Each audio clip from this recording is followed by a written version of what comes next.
Good afternoon to all. Today we will discuss the topic of power system load flow analysis. This is the load flow analysis, and this we can call it as power flow analysis also. What is the meaning of load flow? It means flow of power. We can write in place of load power also. Okay, power is two types, P and Q. So basically it is the study of P, active power flow, and the reactive power flow analysis. Okay, this type of analysis when we can do in power system, in transient condition, in static condition. So load flow and power flow analysis always we will do in the static condition, or we can write it as steady state condition also. Steady state condition. You understand what is the meaning of steady state? This power system is already available and we are doing study now. Okay, we don't know from which period it is being made, or it is there in the nature. Okay, it is available and now we are doing the study. Okay, this type of study or analysis is called load flow or power flow analysis, and this type of study done in the steady state condition or static condition. And this type of question all can be asked in the exam, because so many analysis and so many studies has been done on to the power system. So this is the first study. This is the initial study of any power system. And what is the need of, first we need to understand what is the need of load flow analysis. This is the initial study. From this we can know the P and Q. By knowing the P and Q, there are equations also we will discuss later. From these equations we can tell the bus voltage. We can detect the bus voltage. We can identify the bus phase angle also. What is the voltage is there onto the bus, what is the phase angle is there onto the bus. This can be done for the available power plant, for the available power station. So it will give the future expansion of power plant.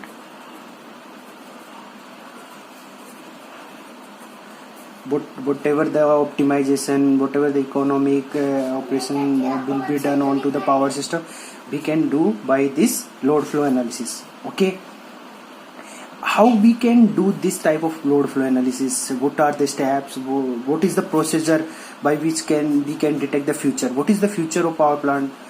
We want to know what will the future demand onto the station for fulfilling the demand. What type of equipments must be there? We can detect the bus voltage by angle P and Q, by which we can say if this type of demand will come onto the power plant, this voltage will be available, this type of voltage will be there onto the buses and bus bars. Okay, for this, what are the steps we need to know? Okay, first we need to understand what is the load flow analysis. So it is basically the power flow analysis. What is power? Power is two types, P and Q. It means P, flow of Q analysis. Why we are doing this type of study? Because we can expand our expansion of power plant is being done by this technique. We can detect, we can know the future of power plant. Okay, and this type of study always be done onto the steady state condition. Okay, this plant is already available. We don't know from how many years this is available, and we are doing study now. Okay, we don't know. That is why we can say it at steady state condition. Okay, for this study or for this study and for this analysis,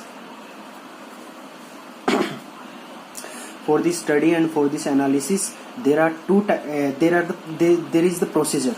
First we need to know the Y bus.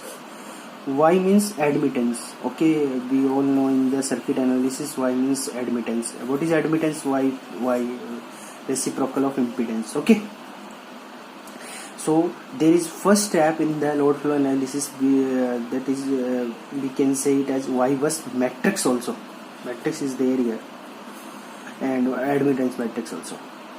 I took the example. Let's see. This is a 3-bus system. It can be called as 3-node system. 1, 2, and 3. The 3 nodes are connected, and this is a transmission line. This is the transmission line. This is the transmission line. And all the buses are connected. Okay. This is the injected current onto the bus 1. This is the voltage, bus voltage at the bus 1. This is the injected current at bus 2. This is the voltage available at bus 2. This is injected current at bus 3. Okay. For the study of load flow, we can represent this system by this circuit diagram. Okay. We all know any transmission line always contain the parameters R and L. Okay. This is a transmission line. It contains this. We will distribute the capacitance. Okay, C by 2 and C by 2. We represent this circuit as pi. You can see this is the pi. This is the pi. This is the pi. We represent the transmission line into the pi structures. Okay, pi means there are 2 nodes. There are 2 nodes. Number of nodes are there, number of equations are there by which we can calculate the bus voltage and bus current. Okay, and at the bus capacitance, earth capacitance also connected. This is the earthing capacitance. This is also the earthing capacitance. This is the earth capacitance available at the bus 3. Okay, why we are representing this type of circuit into this? By this we can identify, or we can detect the equations by which we can find the bus voltage and bus current. Okay, you all know we can represent that it is connected between bus 1 and bus 2, Z12 R plus J omega L. Okay, I am writing here RL, so it will become R plus J omega.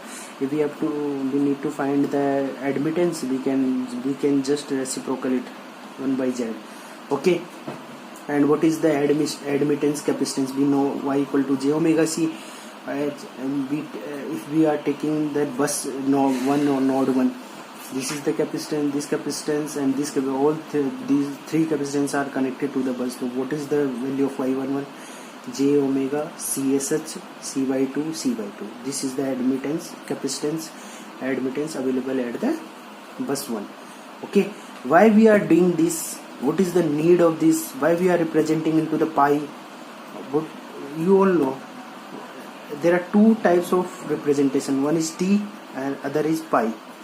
Okay, we are representing our circuit into the pi. We have 2 node voltages. Okay, here is only 1 node. It will make the complex equation by pi we can represent into the simple equations by 2 node voltages. Okay, we can easily distribute the capacitance on either side. Here we can't distribute the capacitance onto the either side. Okay.